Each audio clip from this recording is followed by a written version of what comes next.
नमस्ते वॉरियर्स। स्वागत है आपका स्टैंड फॉर एस के आज की इस वीडियो में। आज हम 3 प्रश्नों के जवाब देखेंगे। क्या एंकिलोजिंग स्पॉन्डिलाइटिस में मसल लॉस होता है? क्या एंकिलोजिंग स्पॉन्डिलाइटिस में सायाटिका जैसा दर्द होता है?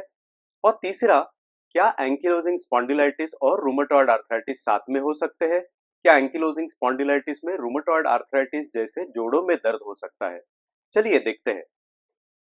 तो चलिए आज का पहला प्रश्न देखते हैं।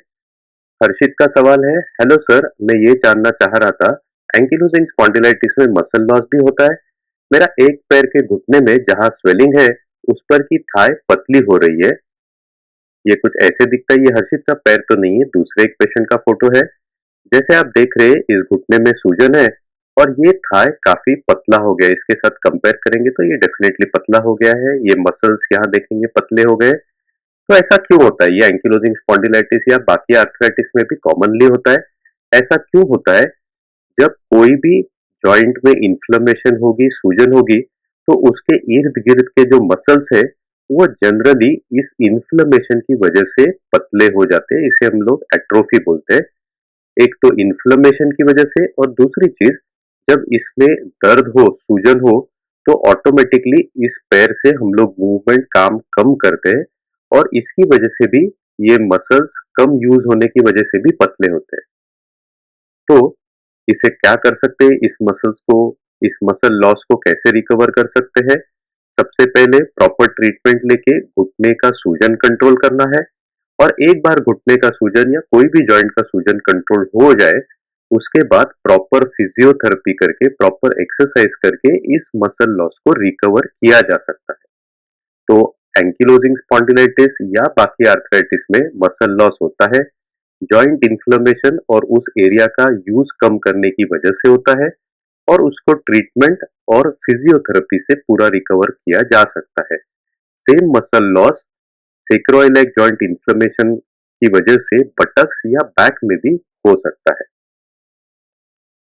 चलिए दूसरे क्वेश्चन की तरफ मुड़ते हैं। अखिल भाई का क्वेश्चन है, सर, एज की वजह से सायाटिका हो सकता है क्या? चलिए देखते हैं ये क्या है। एंकिलोजिंग स्पॉन्डिलाइटिस में जैसे आपको मालूम है, इन्फ्लेमेशन सेक्रोइलेग जॉइंट्स में होता है और पीठ कमर की जॉइंट्स में होता है।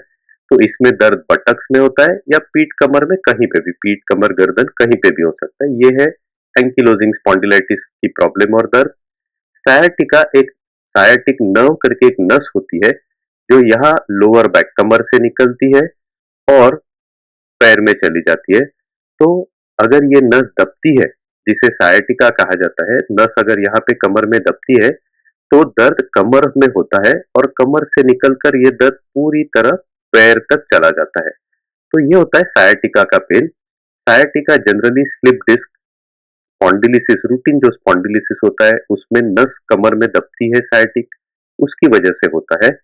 इसके बारे में अगर आपको डिटेल जानना है कि ये क्या होता है, कैसे होता है, तो हमारा वीडियो नंबर स्पॉन्डिलिसिस क्या होता है ये जरूर देखिए। तो सायाटिका में दर्द कमर से चालू होता है और पैर में नीचे की, पूरे ऊपर से लेके पीछे की तरफ से नीचे पैर तक चला जाता है।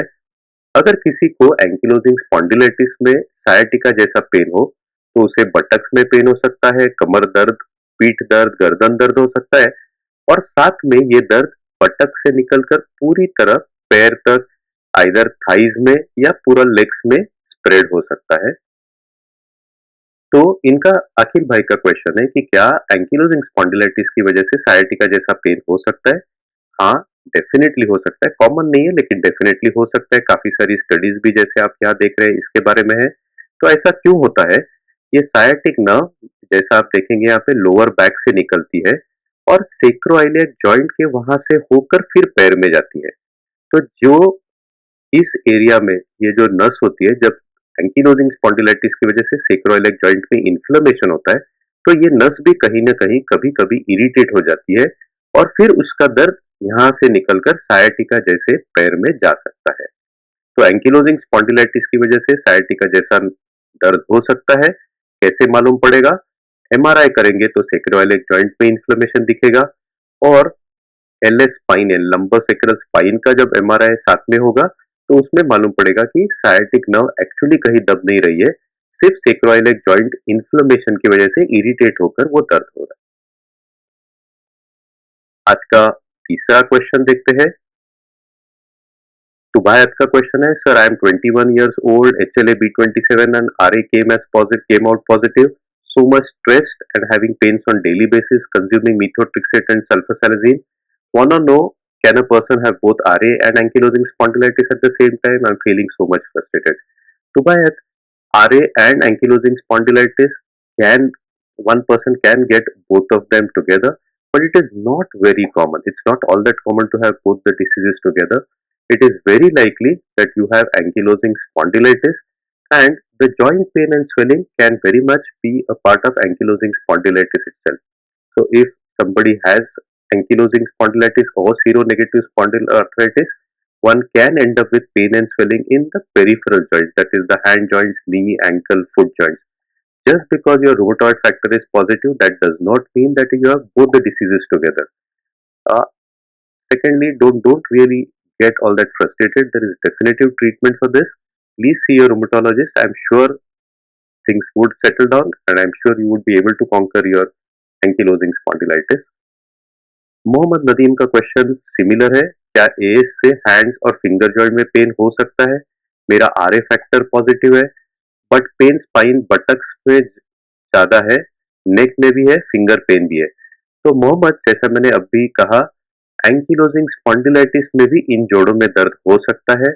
जस्ट आपका आरए फैक्टर पॉजिटिव, उसका ये मतलब नहीं कि आपको एंकिलोजिंग स्पॉन्डिलाइटिस और आरए दोनों बीमारियां है।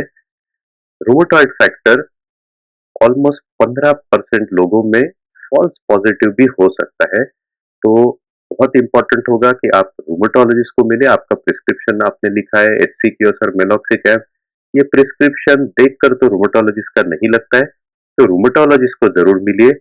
सबसे पहले अपना डायग्नोसिस कंफर्म कीजिए और अकॉर्डिंगली प्रॉपर ट्रीटमेंट लीजिए, तो आई एम श्योर दोनों चीजें कंट्रोल हो सकते हैं, बैक पेन, नेक पेन भी और जॉइंट पेन भी। ये कॉमनली होता है just because RA factor positive है, एंकिलोजिंग स्पॉन्डिलाइटिस के साथ रूमेटॉइड आर्थराइटिस डायग्नोस हो जाता है, यूरिक एसिड ज्यादा है करके गाउट भी साथ में डायग्नोस होता है। तो जनरली ऐसा नहीं होता है। प्रॉपर रूमेटोलॉजिस्ट को दिखा के प्रॉपर डायग्नोसिस करके इफेक्टिव ट्रीटमेंट ले लीजिए। धन्यवाद वॉरियर्स, आज हमसे जुड़ने के लिए। अगले हफ्ते जरूर मिलेंगे स्टैंड फॉर एस के और एक वीडियो के साथ। तब तक मुस्कुराते रहिए। धन्यवाद।